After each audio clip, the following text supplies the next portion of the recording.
이스라엘아 들으라. 우리 하나님 여호와는 오직 유일한 여호와시니 너는 마음을 다하고 뜻을 다하고 힘을 다하여 네 하나님 여호와를 사랑하라. 오늘 내가 네게 명하는 이 말씀을 너는 마음에 새기라. 아멘. 전능하신 우리 주 하나님 아버지, 저희들을 자녀 삼아 주시고 항상 사랑으로 살펴주시는 그 크신 은혜에 감사드립니다. 오늘 사순절 둘째 주일을 맞아서 우리 온 성도가 신령과 진정으로 예배를 드리오니 기쁘게 받아 주시옵소서. 이 사순절 기간을 통해서 예수님의 고난과 아픔을 기억하게 하시고 또한 부활을 믿는 우리 모두에게 주님에 대한 진정한 이 순종의 기쁨을 알게 하여 주시옵소서. 오늘도 우리에게 선포된 말씀을 통해 오직 예수님만을 구주로 고백하는 더 깊은 믿음이 있게 하시옵소서. 모든 것 부활하신 예수님 이름으로 기원하옵나이다. 아멘.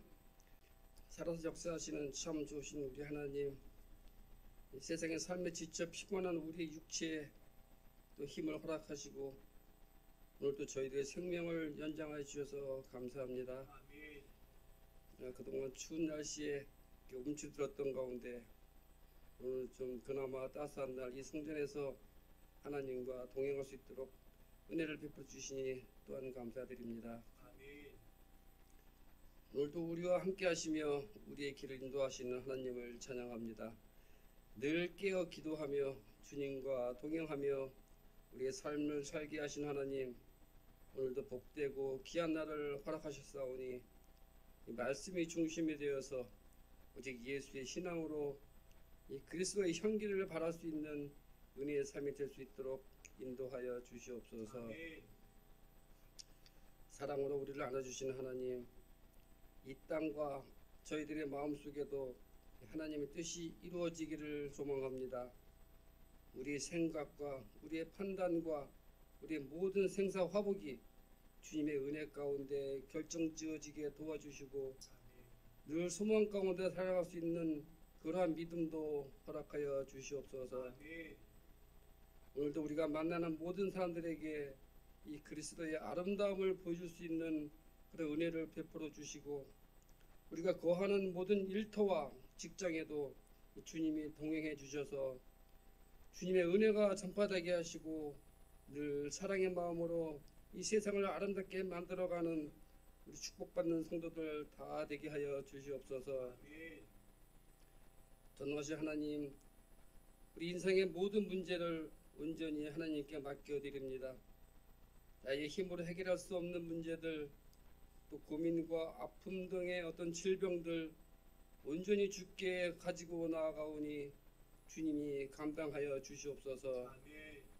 우리가 불가능하다고 여겼던 그 모든 문제들이 이 주님의 손에 붙잡힐 때, 또는 주님의 앞에 놓여질 때 이 모든 문제들이 해결될 것을 믿으며 이 사람이 할 수 없는 그 일을 하나님은 할 수 있다는 믿음으로 나아가게 하여 주시옵소서.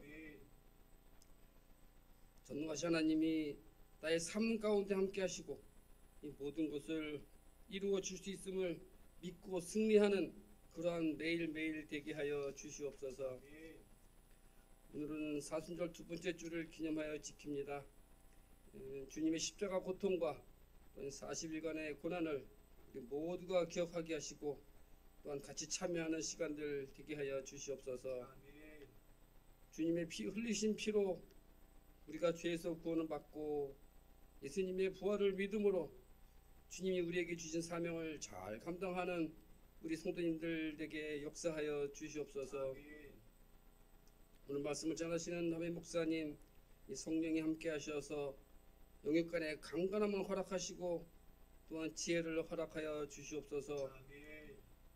오늘도 말씀 따라 우리의 삶이 변화되고 우리 모두에게도 성령이 채워지는 은혜가 있게 하여 주시옵소서. 특별히 사순절 기간에 우리가 이웃 돕기 행사를 진행하려 합니다. 모두가 한마음으로 좋은 결실에 맺힐 수 있도록 성령으로 인도하여 주시옵소서. 매 주일마다 자라나는 학생과 또 아이들을 성심으로 가르치고 수고하시는 교사들과 이 담당 목회자분들께도 주님께서 축복하여 주시옵소서. 여러 가지 모습으로 교회를 위하여 수고하시는 우리 그 수많은 손길들 기억하시고, 또한 정성으로 준비하는 우리 시온 찬양대 모든 대원 하나하나 축복하여 주시옵소서. 환절기 우리 성도님들 건강 지켜질 것을 믿으며 거룩하신 우리 주 예수 그리스도 이름으로 간절히 기도하옵나이다. 아멘. 성경 봉독 시간입니다. 오늘 우리에게 주신 하나님의 말씀은 신약 성경 누가복음 17장 7절에서부터 10절까지 말씀입니다. 찾으신 후에 저와 함께 교독하시겠습니다. 신약 성경 124면에 있습니다. 누가복음 17장 7절부터 10절까지입니다.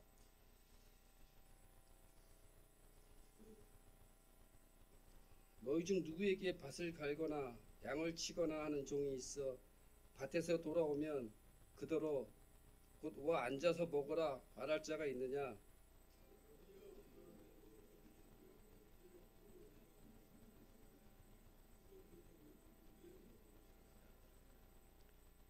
영화대로 하였다고 종에게 감사하겠느냐?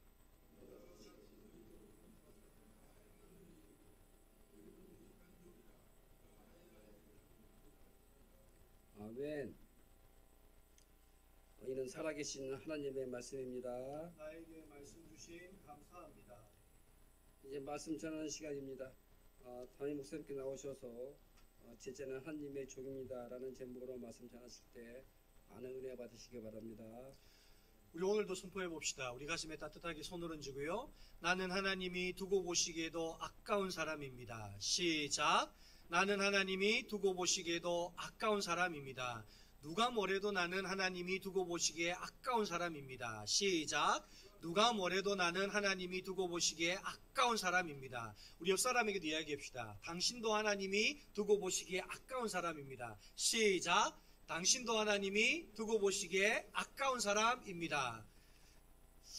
우리가 이와 같이 하나님께서 우리가 두고 보시기에 아까운 사람이라는 사실을 우리가 믿는다면, 또한 하나님을 알지 못하는 사람에게 그들도 하나님이 두고 보시기에 아까운 사람이라는 그와 같은 우리의 하나님의 은혜의 말씀을 증거해야 될 줄 믿습니다.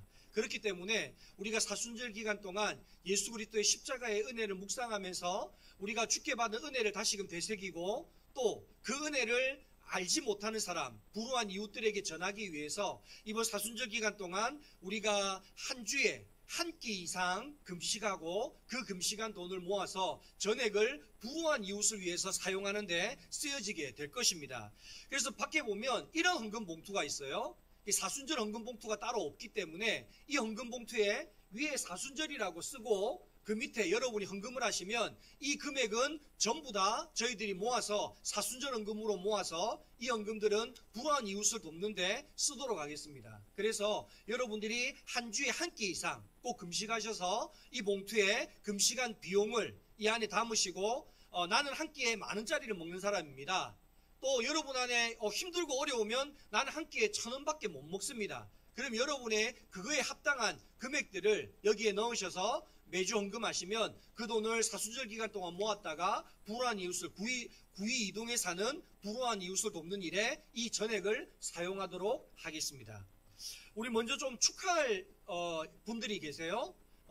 오늘 따끈따끈한 신랑 신부가 오늘 저희 교회에 처음으로 오셨습니다. 우리 김도훈 형제 오지혜 자매, 한번 자리에서 일어나 주세요. 예, 지금 장가간 지 이번 3월 1일에 장가갔으니까 지금 몇 주 안 됐죠? 아주 따끈따끈합니다. 오늘 이제 신혼여행대 갔다 오고 이런저런 뭐 일들을 하고 저희 교회 처음 방문했는데, 앞으로 하나님께 사랑받고 인정받고 또 다 성도들에게도 그와 같이 사랑받는 아름다운 가정, 믿음의 가정 이루라고 우리 축복으로 박수를 한번 하겠습니다. 네, 자리에 앉아주세요. 그리고 오늘 또 축하할 분이 또 한 분 계세요. 입 다물라고요, 원문희 원사님? 네. 원문희 원사님이 입 다물래요. 그래서 입은 다무는데 말은 저절로 나옵니다. 우리 원문희 원사님이 그동안 6개월 동안 질병으로 이렇게 하셨다가 오늘 우리 교회 이후에 처음 방문하셨어요. 자리 한번 일어나 보세요. 힘 없다고? 빨리 일어나 보세요. 안 일어나면 안 할 겁니다. 빨리 일어나세요. 자, 첫째는, 우리 원문희 권사님은 첫째는, 수술 가운데, 병원에 입원하시면서 신장투석도 받으셨는데, 하나님의 은혜로 신장투석도, 멈추고 이제는 안 하시게 되었고, 척추 5번을 이렇게 제거하는 수술을 하게 됐는데, 그것들도 잘 재활되셔서, 아직도 이 재활 과정에, 아직 다리가 완전하게 힘이 있는 건 아니지만, 재활 과정에 있습니다. 그래서 여러분이 함께 수요일마다 같이 기도해 주시고, 또 생각날 때마다 기도의 자리에서 함께 기도해 주셔서 너무 감사하다고, 첫째는 하나님께 감사하고, 두 번째는 또 기도해 주신 분들 감사하다고, 또 우리 원문희 권사님 잘 나으셔서 우리 감사하다고, 이를 위해서 같이 박수로 우리 격려하는 시간 갖도록 하겠습니다. 네, 자리에 앉아주세요. 여러분, 우리 영광교회 표가 뭡니까? 말씀의 생활화, 생활의 말씀화. 여러분, 말씀의 생활화, 생활의 말씀화를 한 단어로 줄이면 뭘까요? 제자도입니다. 바로 말씀을 생활화하고 생활을 말씀화하는 사람은 누가 그렇게 한다는 거예요? 제자가 그렇게 산다는 거예요. 그러면 여러분, 오늘 예수님을 따라다니는 사람들을 보면 많은 무리가 예수님을 따르고요, 제자들이 주님을 따릅니다. 그러면 오늘 저와 여러분은 많은 무리에 속하는 사람입니까? 제자에 속하는 사람입니까? 오늘 말씀을 통해서 오늘 우리는 무리인지 제자인지를 한번 구별해보고, 우리 모두가 영광교회에 있는 모든 권속들은 예수님을 따르는 제자가 되는 그와 같은 은혜가 우리 가운데 있기를 간절히 축복합니다. 여러분, 코끼리를 냉장고에 넣는 비결을 아세요? 어떻게 넣습니까? 맞아요. 1번은 문을 연다, 2번 코끼리를 넣는다, 3번 문을 닫는다. 근데 문제는 코끼리가 안 들어가지죠. 그래서 여러분, 두 번째 방법이 있어요. 닭을 고문을 해요. 너 코끼리지? 아니요, 저 닭입니다. 그러면 코끼리라고 실토할 때까지 계속 닭을 괴롭힙니다. 그럼 나중에 닭이 고통을 당하다가 뭐라고 할까요? 아유, 제가 코끼리입니다. 제가 코끼리입니다. 그러면 그때 닭을 냉장고에 넣으면 코끼리를 냉장고 안에 넣을 수 있답니다. 또 방법이 있어요. 내가 코가 삐뚤어질 때까지 술을 마신대요. 그러면 어느 순간 술을 너무 많이 마시면 술이 너무 취해서 닭이 뭐로 보일까요? 코끼리로 보이기 시작한대요. 그러면 그 닭을 냉장고에 넣으면 코끼리를 냉장고에 넣을 수 있대요. 참 웃자고 이야기하는데 우리 교회 성도들은 참 진지하셔서 아무도 웃지를 않으시니 1부 때만 그런 줄 알았는데 2부도 똑같아서 다음부터 유머를 안 하도록 하겠습니다. 또 다른 방법이 있대요. 그래서 그 방법이 뭔가 이래 봤더니 담임 목사가 부목사를 부른대요. 그리고 부목사 보고 냉장고에 코끼리를 넣으라고 지시를 한대요. 그리고 나중에 담임 목사 가서 확인해 보면 들어가 있는지 알 수 있대요. 근데 참 이 세 번째 이야기는 부목사님의 서글픈 이 삶을 이야기하는 것 같아요. 근데 여러분, 참고로 우리 교회는 부목사에게 냉장고에 뭐 넣으라 지시한 적 없습니다. 부목사님 제 방에 오면 제가 알아서 냉장고에 있는 거 꺼내서 드립니다. 그래서 우리 교회는 그런 염려를 할 필요 없어요. 근데 제가 왜 이야기를 시작했느냐? 사실은 예수님과 제자의 대화가 이런 황당한 대화를 하고 있는 내용이 있기 때문입니다.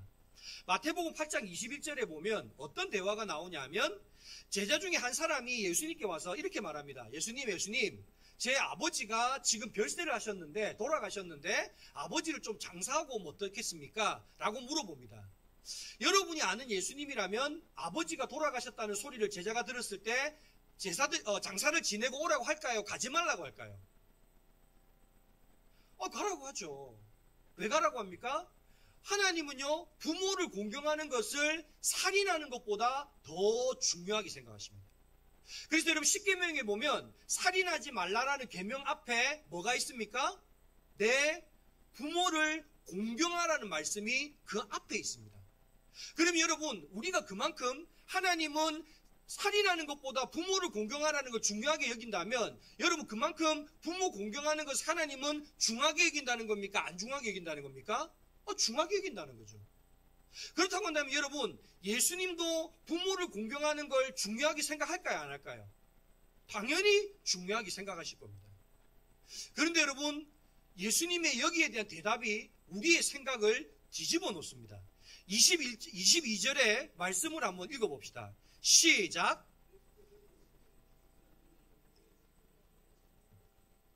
너는 나를 따르라 하시니라. 아멘. 여러분, 부모 공경하는 걸 누구보다도 중요하게 생각하신 예수님이 지금 뭐라고 이야기합니까? 죽은 자는 죽은 자들로 장사하게 하고 너희는 나를 따르랍니다. 그럼 여러분, 이 말씀은 부모를 공경하지 말라고 하는 말씀이겠습니까? 아니요. 오늘 사실 이 이야기는 부모를 공경하느냐 공경하지 않느냐의 말과는 아무 상관이 없는 이야기입니다. 여러분, 오늘 이 말씀의 초점은요, 제자와 예수님과 제자의 관계가 어떻는지를 말하고 싶은 게 이 이야기의 포인트입니다. 그래서 오늘 우리가 읽었던 본문 말씀을 잘 이해를 하면 왜 주님께서 아버지가 돌아가셨는데도 아버지 장사 지내지 말고 나를 따르라고 하는지에 대한 의미가 뭔지를 우리는 분명하게 알 수 있게 되는 것입니다. 오늘 우리가 읽었던 본문 말씀 10절 말씀을 한번 읽어봅시다. 자, 10절에 예수님과 제자가 어떤 관계인지 뭐라고 말하는지 예수님의 말씀을 들어봅시다. 시작. 이와 같이 너희도 명령받은 것을 다 행한 후에 이르기를 우리는 무익한 종이라 우리가 하여야 할 일을 한 것뿐이라 할지니라. 아멘. 오늘 예수님은 예수님과 제자의 관계를 뭐라고 말합니까? 주인과 종의 관계로 이야기하십니다. 오늘 여기에 보면 무익한 종이라고 하는 둘로스라고 하는 단어가 나옵니다. 그런데 여러분, 이 종이라는 말은 사실 우리가 요즘에 쓰지 않는 단어이기 때문에 이 단어를 이해하는데 오해하는 게 많아요. 이 종이라는 단어를 가장 잘 표현한 단어가 뭐냐? 노예라는 단어입니다. 그러니까 오늘 예수님이 뭐라고 하는 거예요? 예수님과 제자의 관계는 주인과 노예의 관계와 똑같다고 말한다는 거예요. 그러면 여러분, 오늘 본문에서 우리가 주님이 말하는 이 노예라는 개념을 우리가 잘 이해를 해야 됩니다. 예수님이 사용했던 노예라는 말은 어떤 의미를 가지는가? 여러분, 혹시 5일장에 가보셨습니까? 옛날 재래시장, 어렸을 때 우리가 요즘에는 시장이 마트가 많지만 옛날에는 재래시장 같은 데 가면은 막 이렇게 상인들이 물건을 앞에 놔두고 팔지 않습니까? 그런데 그 상인들 가운데 보면 이 주황색 큰 황토색 큰 고무대야에다가 낳은 지 얼마 안 된 강아지들을 한 10댓마리 그 안에 빠글빠글 놓고 앞에 종이에다 뭐라고 써붙여 놓습니까? 한 마리에 10,000원, 5,000원 이래 써붙여 놓습니다. 그리고 그 강아지들을 팔아요. 예수님 당시에 노예가 그러했습니다. 여러분, 그때 당시 노예는요, 시장에 가면 이 앞에다가 명찰이 있어요. 저는 50만 원입니다. 저는 30만 원입니다. 여러분 보실 때 저는 얼마짜리 같습니까? 어떤 분은 힘 잘 쓰게 생겨서 높은 값을 쳐줄 수도 있는데 어떤 분은 밥을 너무 많이 먹게 생겨가지고 값을 많이 못 받겠다. 뭐 이런 여러 가지 의견들이 있을 수 있을 것 같아요. 그만큼 그때 당시에 노예는요, 흥정해서 물건을 사고 팔듯이 사고 팔 수 있는 그런 물건 같은 게 노예였습니다. 뿐만 아니라 노예를 사오지 않습니까? 그럼 노예의 귀에다가 구멍을 뚫어요.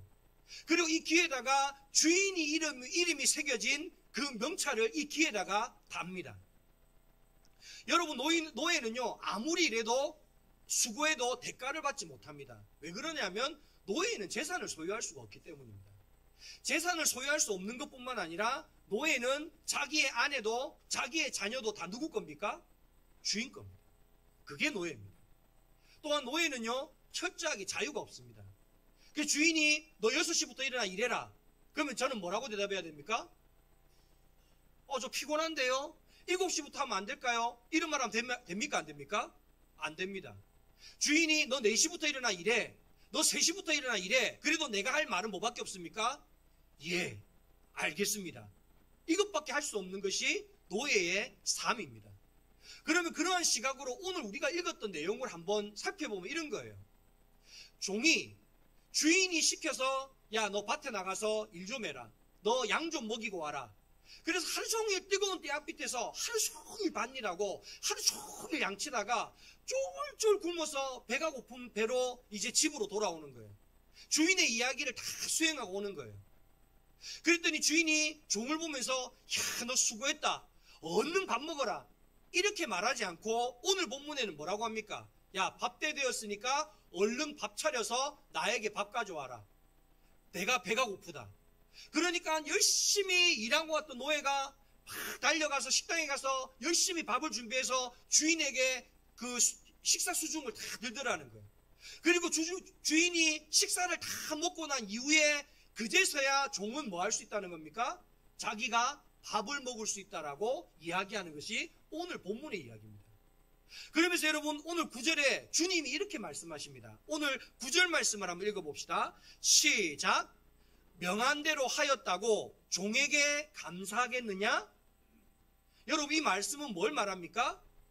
종은 주인이 시키는 것을 당연하게 뭐 하는 사람이라는 거예요?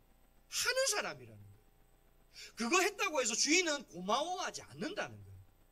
그게 제자의 모습이라는 거예요. 여러분 이 말을 통해서 우리가 알 수 있는 것은 종의 삶의 우선순위는 누가 되어야 된다는 겁니까? 내가 아니라 주인이 바로 우선순위가 되어야 된다. 그렇다고 한다면 여러분 제자는 삶의 우선순위를 누구에게 두는 사람입니까? 하나님께 두는 사람이 제자라는 뜻입니다. 여러분 서두에 말씀드린 그 이야기를 한번 살펴봅시다. 오늘 예수님께서 아버지가 따르는 제자 중에 한 사람이 아버지가 돌아가셨다고 아버지 장례를 치르고 오겠습니다 라고 말하니까 예수님이 뭐라고 합니까? 자 22절 말씀, 우리 22절 말씀을 다시 한번 살펴봅시다. 8장 22절입니다. 시작. 예수께서 이르시되 죽은 자들이 그들의 죽은 자를 장사하게 하고 스톱. 여러분 죽은 자가 죽은 자를 장사할 수 있습니까? 없죠. 그러면 예수님이 말한 이 죽은 자들이 죽은 자를 장사하라는 말은 뭘 의미합니까? 구원받지 않은 사람이라는 뜻입니다. 즉 구원받지 않은 사람은 자기의 삶의 우선순위가 누가 된다는 거예요? 내가 된다는 겁니다. 그래서 나에게 필요한 것이 먼저라는 거예요. 내 부모님이 장사 지내는 게 내게 필요한 거라면 그게 먼저가 되는 거고 가족이 먼저가 되는 거고 내 삶의 우선순위가 나에게 있다는 거예요.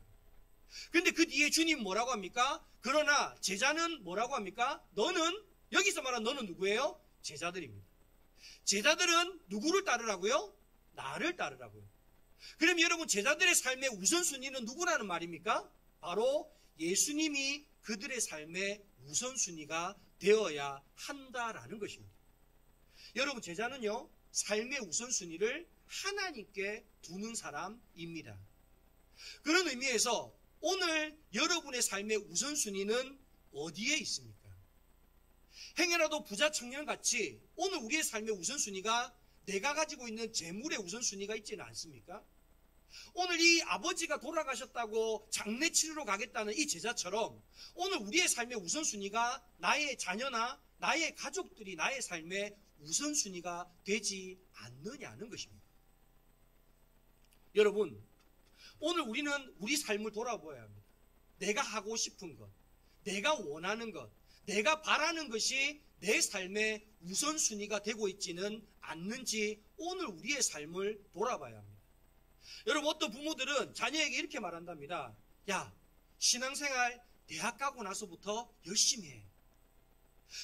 그래서 고등학교 다닐 때까지는 뭐 하라는 거예요? 열심히 공부하고 대학 들어가면 신앙생활 열심히 하라는 거예요. 여러분 이렇게 자녀들 키우면 그 자녀가 대학 가면 신앙생활 열심히 할까요? 공부를 열심히 할까요? 공부를 열심히 합니다. 여러분 대학만 가면 좋은 데 취직합니까? 아니죠. 대학 가서 열심히 공부해야 뭐합니까? 좋은 데 취직합니다. 그런데 좋은 데 취직하고 나면 신앙생활 열심히 할 수 있습니까? 아니요. 열심히 돈 벌어야 됩니다. 내가 시집가고 장가가려면 뭐 해야 됩니까? 그럼요.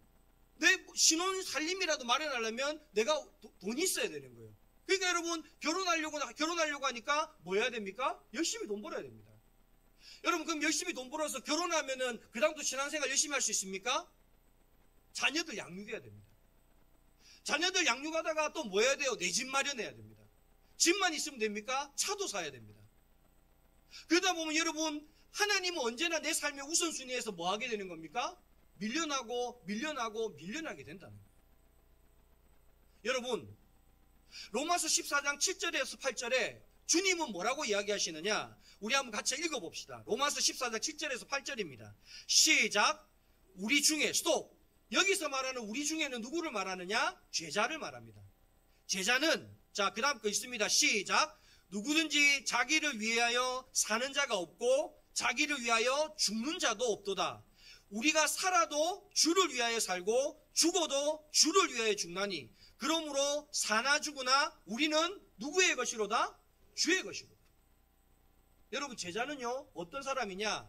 살아도 누구를 위하여 살고 주를 위하여 살고 죽어도 누구를 위하여 죽고 주를 위하여 죽는 자가 제자라는 겁니다. 그럼 여러분, 열심히 공부하는 것도 누구를 위하여 하는 겁니까? 그럼요, 내가 잘 살라고 하는 게 아니라는 거예요.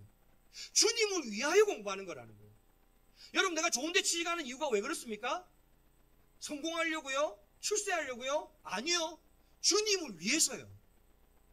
여러분, 내가 결혼하는 것도 누구를 위한 겁니까? 주를 위한 겁니다. 자녀를 낳는 것도 주를 위한 겁니다.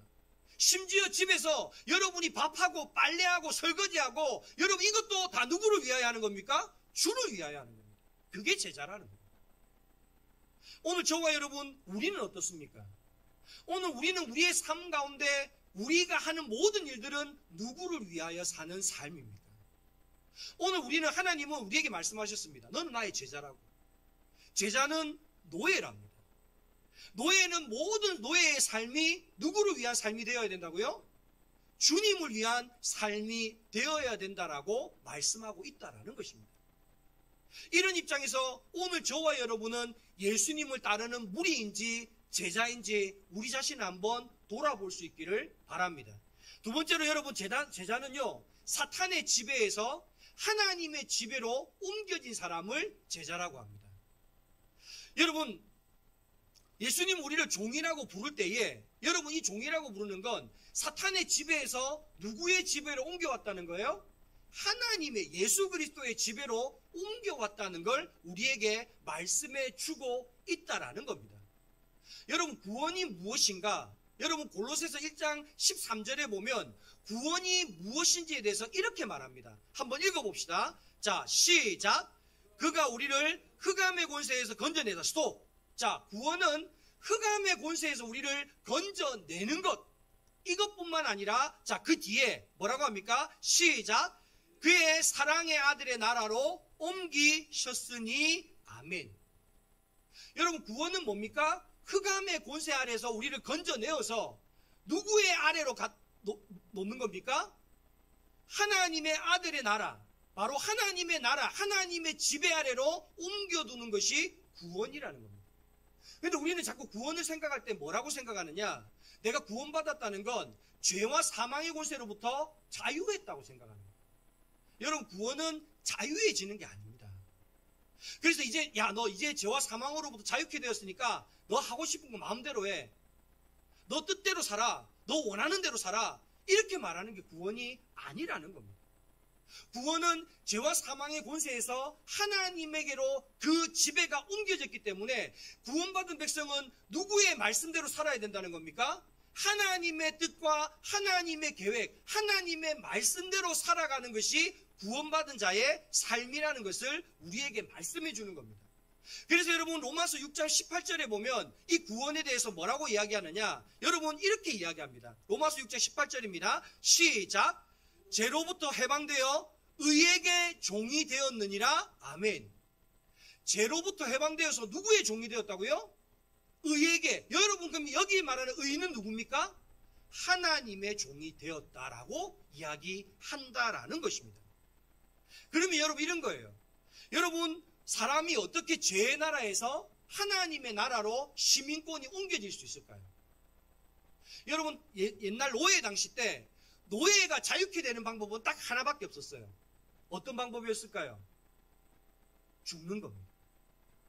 노예는 죽어야만이 노예에서 해방될 수 있었습니다. 그래서 여러분, 미국에 흑인 노예가 있었을 때 여러분, 그 흑인 노예들이 왜 그렇게 천국을 노래했느냐? 왜 그렇게 천국을 찬양했느냐? 이유는 하나예요.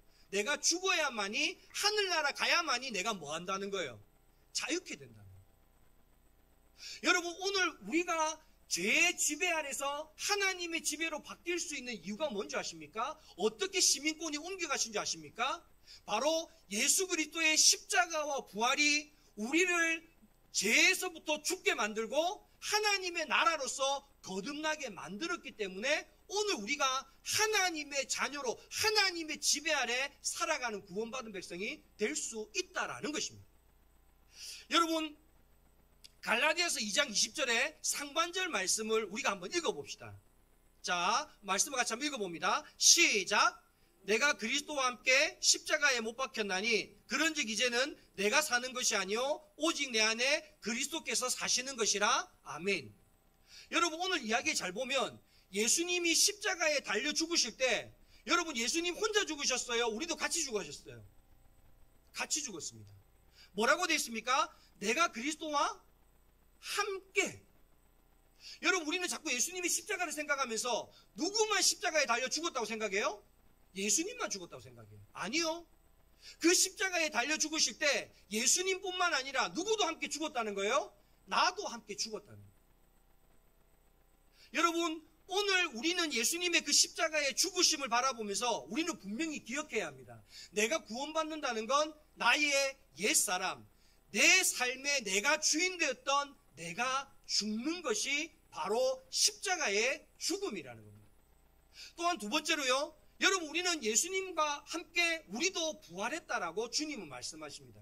여러분, 갈라디아서 2장 20절 하반절의 말씀을 같이 한번 읽어봅시다. 시작. 나를 위하여 자기 자신을 버리신 하나님의 아들을 믿는 믿음 안에 사는 것이라. 아멘. 여러분, 하나님의 아들을 믿는 믿음 안에 사는 거래요. 여러분, 예수님을 믿는다는 건 뭘 믿는다는 거 말할까요? 예수님의 부활을 믿는다는 뜻입니다. 여러분, 예수님 당시에 십자가에 죽었던 사람은 예수님밖에 없나요? 아니요. 예수님 말고도 예수님이 죽을 때도 예수님 양옆에 강도들이 있었어요. 그럼 여러분, 예수님 당시에 십자가에서 죽었던 사람이 많이 있었다는 거예요. 그런데 우리가 믿는다는 건 뭐를 믿는다는 거냐? 예수님의 부활을 믿는다는 거예요. 그럼 여러분, 예수님의 부활을 믿을 때 우리도 예수님과 십자가에 함께 달려 죽고 우리가 다시 예수님과 함께 우리도 뭐 한다는 겁니까? 부활한다는 것을 믿고 사는다는 거예요. 여러분, 이것을 이야기할 때 오늘 주님은 이렇게 이야기하시는 겁니다. 너희들이 이제는 죄의 지배 아래 살아가다가 예수님의 그 십자가와 부활을 말미해서 너희들이 죄의 지배가 아니라 이제는 누구의 지배로 바뀌었다는 거예요? 하나님의 지배를 받는 하나님의 자녀로 바뀌게 되었다는 걸 이야기합니다. 여러분, 여기에 대해서 폐인인가 제자인가 라는 책에 보면 이 이야기에 대해서 다음과 같이 쓰고 있습니다. 예수님의 십자가와 부활로 옛사람을 벗어버리고 새 사람을 입은 제자는 자신을 부인하고 이렇게 고백할 줄 아는 사람입니다. 제 가족이 아닌 예수님을 선택합니다. 돈이 아닌 예수님을 선택합니다. 세상에서 성공이 아닌 예수님을 선택합니다. 술의 쾌락이 아닌 예수님을 선택합니다. 포르노와 같은 성적인 흥분이 아닌 예수님을 선택합니다. 대골 같은 집이 아닌 예수님을 선택합니다. 자유보다는 예수님을 선택합니다. 남들의 이목이 아닌 예수님을 선택합니다. 제자는 자신을 부인하고 예수님을 따르기로 매일 선택하는 사람입니다. 여러분, 오늘 저와 여러분은 어떻습니까? 우리도 사탄의 지배에서 예수님의 지배로 옮겨진 제자라고 한다면, 그렇다고 한다면 옛사람을 벗어버리고 새 사람으로 거듭난, 그래서 매일매일 우리의 삶의 자리에서 우리가 선택을 할 때에 바로 나의 것을 중심으로 하는 선택이 아니라 하나님의 뜻, 하나님의 계획, 하나님이 그 원하시는 그 하나님의 말씀을 따라 선택하는 그 삶을 살아가는 자들이 제자의 삶이라고 오늘 말씀하고 있는 것입니다. 오늘 저와 여러분, 우리는 제자입니까? 무리입니까? 오늘 우리는 우리의 삶 속에 우리가 선택해야 될 삶의 자리 가운데 우리는 무엇을 선택하며 살아가십니까? 오늘 팬인가 제자인가라는 그 말 속에 이야기하는 것처럼 오늘 우리는 하나님의 나라를 위하여 여러분 물질이나 그 세상의 부귀 영화가 아니라 그 하나님의 나라를 선택할 수 있는 제자들이 될 수 있기를 간절히 바랍니다. 말씀을 마무리합니다. 여러분, 우리의 새 주인이 되신 예수님은 우리에게 자기를 포기하라고만 말씀하는 분이 아니십니다. 오늘 주님은 우리가 주님의 종이 될 때 우주 만물의 모든 것의 주인이신 하나님께서 우리의 삶 가운데 때를 따라 풍성한 은혜를 더하시겠다라고 우리에게 약속해 주신다라는 것입니다. 오늘 단순히 우리가 종이 되라고 말씀하시는 것이 아니라 내가 너희들이 내 삶의 종이 될 때 주님은 우리의 선한 목자 되셔서 우리를 실만한 물과 푸른 초장으로 인도하실 뿐만 아니라 모든 죄와 사망의 권세로부터 우리를 지키시고 보호해 주시겠다 주님은 약속해 주십니다. 여러분, 우리 주님은 우리가 종이 될 때 죄로 인하여 무너졌던 우리의 모든 삶의 자리를 주님께서는 새롭게 다시 회복시켜 주시겠다 약속해 주십니다. 오늘 저와 여러분, 예수님의 종이 될 때 오늘 하나님은 우리를 종이라 말씀하지 않으시고 하나님의 자녀라 말씀해 주시고 오늘 우리를 하나님 예수님의 친구라고 불러주신다 말씀해 주십니다. 저와 여러분이 이와 같은 말씀을 힘입어서 우리도 무리가 아니라 제자가 되어서 예수 그리스도의 종된 자의 삶을 살아갈 수 있는 믿음의 사람들 될 수 있기를 바랍니다. 그럴 때 하나님께서 우리에게 약속해 주셨던 모든 약속의 말씀이 우리 가운데 이루어지는 놀라운 은혜가 있기를 간절히 축복합니다. 여러분, 눈을 감아 보십시오. 오늘 저와 여러분은 예수님을 따르는 구원받지 못한 그 수많은 무리 중에 한 사람입니까? 구원받은 제자입니까? 여러분, 오늘 예수님은 제자는 종이라 말씀하십니다. 바로 노예라고 말씀하십니다. 오늘 우리의 삶의 우선순위가 하나님께로 맞추어져 있는 자가 제자라고 주님은 말씀하십니다. 오늘 우리의 삶의 우선순위는 무엇에 맞추어져 있습니까? 또한 제자는 죄의 지배 아래서 하나님의 지배 아래로 옮겨진 자가 제자라고 주님은 말씀하십니다. 오늘 저와 여러분, 우리의 삶의 우선순위가 하나님께로 맞춰져 있는 제자가 될 수 있기를 바랍니다. 또한 오늘 우리의 삶이 하나님의 말씀의 지배를 받아서 우리가 살아도 주를 위하여 살고 죽어도 주를 위하여 죽는 그와 같은 제자의 삶을 살아가는 믿음의 사람들, 제자의 삶을 살아가는 제자들 되게 해달라고 우리 이 시간 주여 한번 부르고 통성으로 기도하며 나아갑시다. 주여! 하나님 아버지 감사합니다. 오늘 주님께서는 제자는 주님의 종임을 깨달아 알게 하시니 감사합니다. 오늘 우리는 주님을 따르는 제자라고 고백하지만 하나님, 정말 우리는 제자의 삶을 살아가고 있습니까? 우리의 삶의 우선순위가 하나님께 맞추어져 있는 자입니까? 하나님, 우리는 죄의 지배로부터 해방 안 받아서 하나님의 지배 아래, 하나님의 말씀 아래, 하나님의 뜻과 계획 아래 살아가는 그와 같은 제자의 삶을 살아가고 있습니까? 하나님, 오늘 우리는 죽어도 주를 위하여, 살아도 주를 위하여 사는 그와 같은 제자의 삶을 살아가는 자 되게 하여 주옵소서. 그리할 때에 주님은 우리를 종이라 부르지 않으시고 하나님 우리를 자녀라 부르시고 우리를 친구라 불러주시니 감사합니다. 하나님, 이 하나님의 자녀된 우리 가운데 하나님의 풍성한 은혜가 덧입혀지게 하시고 하나님 우리의 삶에 묻어진 모든 자리가 회복되어지게 하시고 하나님 우리의 삶의 선한 목자 되셔서 언제나 우리의 삶을 쉴만한 물과 푸른 초장으로 인도하는 그와 같은 은혜가 우리 가운데 넘쳐나게 하여 주옵소서. 하나님 아버지 감사합니다. 오늘 우리는 많은 따라다니는 무리가 아니라 주님을 따르는 제자로 불러주시니 감사합니다. 제자는 하나님의 종입니다. 하나님의 노예입니다. 오늘 우리의 삶의 우선순위가 하나님께로 맞춰진 종이 되게 하여 주옵소서. 하나님, 우리가 더 이상 죄의 지배가 아니라 하나님의 지배 아래 살아갈 때에 살아도 주를 위하여 살고 죽어도 주를 위하여 죽는 그와 같은 제자의 삶을 살아가는 하나님의 참된 종 되게 하여 주시옵소서. 그리할 때에 하나님께서는 우리를 종이라 부르지 않으시고 우리를 자녀로 불러주시고 예수님께서는 우리를 친구라 불러주시는 줄 믿습니다.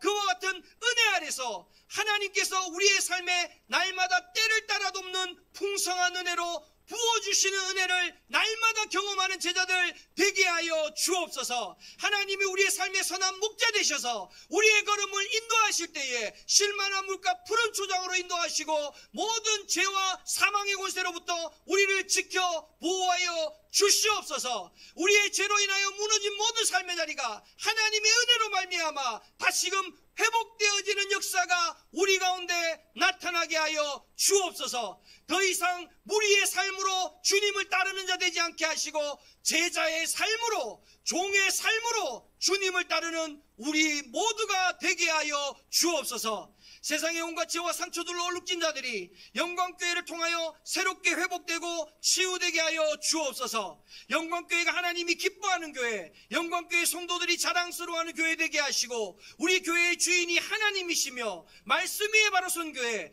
교회엔 우리가 머무는 곳마다 하나님의 영광이 나타나는 교회 되게 하여 주옵소서. 행여 우리 가운데 갖가지 문제들로 고통당하는 사람들이 있습니까? 육신의 질병이든 마음의 질병이든 중독의 문제이든 죄의 문제이든 그 밖의 삶의 갖가지 어려움이든 그 어떤 것이라도 그리스도의 십자가의 사랑으로 치유되고 회복되고 새로워지는 은혜가 지금 이 자리 가운데 나타나게 하여 주옵소서.